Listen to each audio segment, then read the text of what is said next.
نصب سبز لائٹ کی ایک اور تصویر۔ حجر اسود کی سیدھ میں ہونے کے لیے اس سبز لائٹ سے رہنمائی حاصل کی جاتی ہے۔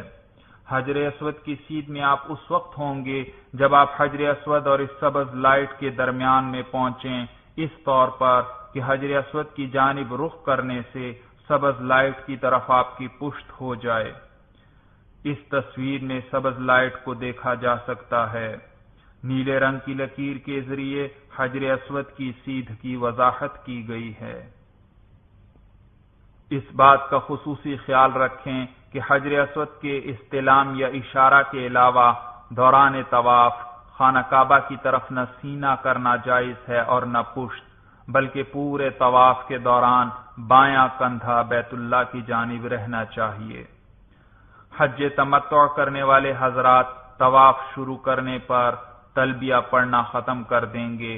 اس طواف میں اور اس کے بعد حج کا احرام باندھنے تک حج تمتع کرنے والے تلبیہ نہیں پڑھیں گے۔ حج و عمرہ کرنے والے حضرات نے چونکہ اس طواف کے بعد سعی بھی کرنی ہے، لہذا وہ اس طواف کے پہلے 3 چکروں میں رمل بھی کریں گے۔ رمل اسے کہتے ہیں کہ خوب اکڑتے ہوئے اور دونوں کندھے ہلاتے ہوئے قریب قریب قدم رکھ کر دوڑ کے انداز میں تیزی سے چلا جائے، جس طرح پہلوان اکھاڑے میں اتر کر فخر سے اکڑتے ہوئے اور کندھے ہلاتے ہوئے پورے اکھاڑے کا چکر لگاتا ہے۔ پہلے 3 چکروں میں رمل کرنے کے بعد باقی 4 چکروں میں عام رفتار سے چلیے۔ جس طواف کے بعد سعی ہو اس کے پہلے 3 چکروں میں رمل کرنا مسنون ہے۔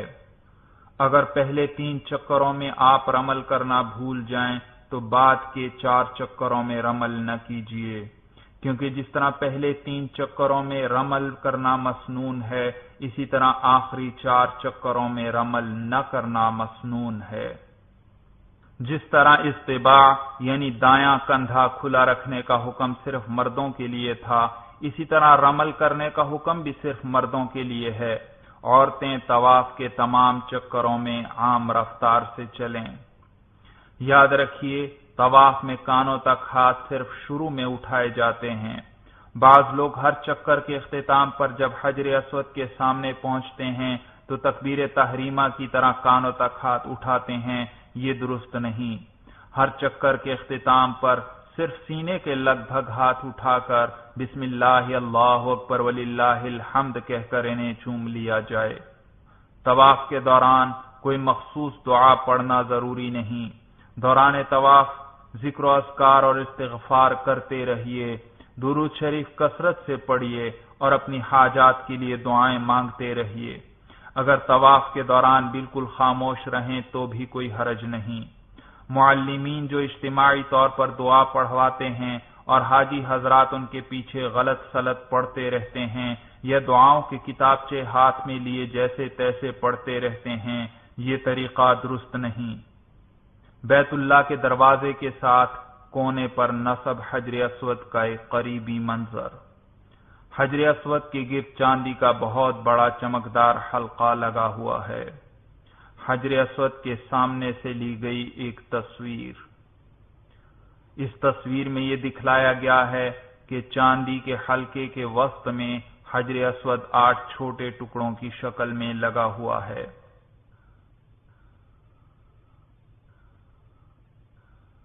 خانہ کعبہ کے دروازے کا ایک منظر۔ خانہ کعبہ کے دروازے کی ایک اور تصویر۔ اس تصویر میں خانہ کعبہ کا اندرونی منظر دکھلایا گیا ہے۔ تصویر میں بیت اللہ کے اندر بنے ہوئے 3 ستون دکھائی دے رہے ہیں اور عقب میں بیت اللہ کا دروازہ کھلا ہوا دیکھا جا سکتا ہے۔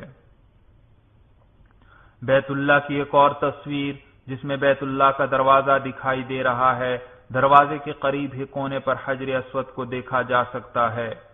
بیت اللہ کے دروازے اور حجر اسود کے درمیان کی جگہ کو ملتزم کہتے ہیں۔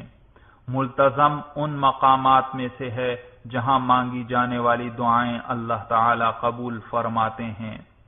نیز اس تصویر میں مقام ابراہیم کی سنہری جالی کی نشاندہی بھی کی گئی ہے۔ یہ وہ مقام ہے جہاں حضرت ابراہیم علیہ السلام نے نماز ادا کی تھی۔ مقام ابراہیم کا قریبی منظر، عقب میں بیت اللہ کا دروازہ کھلا ہوا دکھائی دے رہا ہے۔ مقام ابراہیم کا ایک اور منظر، اس سنہری جالی کے اندر وہ پتھر موجود ہے جس پر کھڑے ہو کر حضرت ابراہیم علیہ السلام نے بیت اللہ کی دیواریں تعمیر فرمائی تھیں۔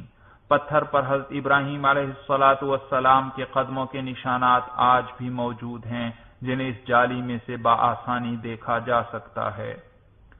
مقام ابراہیم پر نصب سنہری جالی کا اندرونی منظر، چاندی کے چوکٹھے میں موجود پتھر پر قدموں کے نشانات نمایاں ہیں۔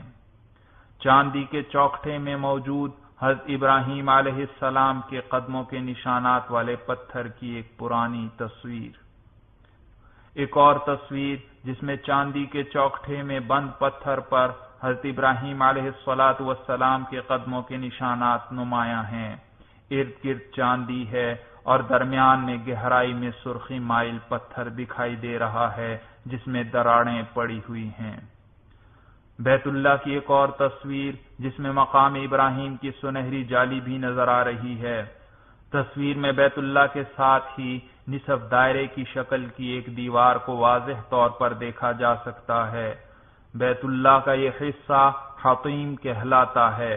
یہ بھی دراصل بیت اللہ ہی کا حصہ ہے۔ حضور صلی اللہ علیہ وسلم کی نبوت سے قبل ایک مرتبہ سیلاب سے بیت اللہ کی عمارت کو شدید نقصان پہنچا تو قریش نے بیت اللہ کی تعمیر نو کی اور اس تعمیر میں صرف حلال مال خرچ کرنے کی شرط لگائی، مگر حلال مال کو جب جمع کیا گیا تو اس سے ساری عمارت تعمیر نہیں ہو سکتی تھی۔ چنانچہ کچھ حصہ پر تو عمارت بنا دی گئی، جبکہ باقی حصہ پر چھوٹی سی دیوار بنا کر اسے اسی طرح چھوڑ دیا گیا۔ یہی حصہ حطیم کہلاتا ہے۔ مگر اس کا فائدہ یہ ہوا کہ اب کسی عام شخص کی بھی یہ تمنا ہو کہ میں بیت اللہ کے اندر جا کر نماز ادا کروں تو وہ حطیم کے اندر نماز ادا کر کے اپنی اس تمنا کو پورا کر سکتا ہے۔ بیت اللہ کی ایک اور تصویر جس میں حطیم کو واضح طور پر دیکھا جا سکتا ہے۔ اس تصویر میں دوسری جانب سے حطیم کا منظر دکھلایا گیا ہے۔ جب طواف کے ساتھ چکر مکمل کر لیں تو اضطباع ختم کر دیجئے اور دونوں کندھے چادر سے ڈھانپ لیجئے۔ جیسا کہ پہلے ذکر ہو چکا کہ ہر طواف کے بعد 2 رکعت نماز پڑھنا واجب ہے۔ یہ دوگانہ طواف مسجد الحرام میں جہاں بھی ادا کرنا چاہیں ادا کر سکتے ہیں، البتہ مقام ابراہیم کے پاس انہیں ادا کرنا افضل ہے۔ ہجوم کے باوجود بعض لوگ ہر حال میں اسی جگہ دوگانہ طواف پڑھنا شروع کر دیتے ہیں، جس کی وجہ سے خود بھی تکلیف میں مبتلا ہوتے ہیں اور طواف کرنے والوں کے لیے بھی تکلیف کا باعث بنتے ہیں۔ یہ طریقہ درست نہیں۔ یاد رکھیے، ایسے موقع پر بہتر یہ ہے کہ مسجد الحرام میں ایسی جگہ پر یہ 2 رکعت واجب الطواف ادا کیے جائیں جہاں دوسروں کو بھی تکلیف نہ ہو اور خود بھی اطمینان سے نماز ادا کر سکیں۔ طواف سے فراغت کے بعد اب آپ نے سعی کرنی ہے، لہذا پہلے یہ سمجھ لیں کہ سعی کسے کہتے ہیں۔ مسجد الحرام کی ایک تصویر، اس تصویر میں دیکھا جا سکتا ہے کہ ایک برآمدہ مسجد کی باقی عمارت سے الگ ہو کر دور تک سیدھا چلا گیا ہے۔ اس برآمدے میں سعی کی جاتی ہے۔ اس برآمدے کے ایک کونے پر صفا پہاڑی ہے جبکہ دوسرے کونے پر مروہ پہاڑی ہے۔ صفا اور مروہ کے درمیان 7 چکر لگانے کا نام سعی ہے۔ سعی کی ابتدا صفا پہاڑی سے کی جاتی ہے۔ صفا سے چلتے ہوئے مروہ پہاڑی پر پہنچیں تو یہ 1 چکر مکمل ہوا، پھر واپس صفا پر پہنچیں تو 2 چکر ہوئے۔ اس طرح 7واں چکر مروہ پر مکمل ہوتا ہے۔ تصویر میں صفا اور مروہ کی نشاندہی کی گئی ہے۔ تصویر میں نظر آنے والے دونوں گنبدوں کے نیچے صفا اور مروہ کی پہاڑیاں موجود ہیں۔ یاد رکھیے، عمرہ صرف طواف اور سعی پر مشتمل ہوتا ہے، جس کا طریقہ یہ ہے کہ میقات سے احرام باندھ کر عمرے کی نیت کی جائے اور تلبیہ پڑھا جائے، اور پھر بیت اللہ کا طواف اور صفا و مروہ کے درمیان سعی کی جائے تو عمرہ مکمل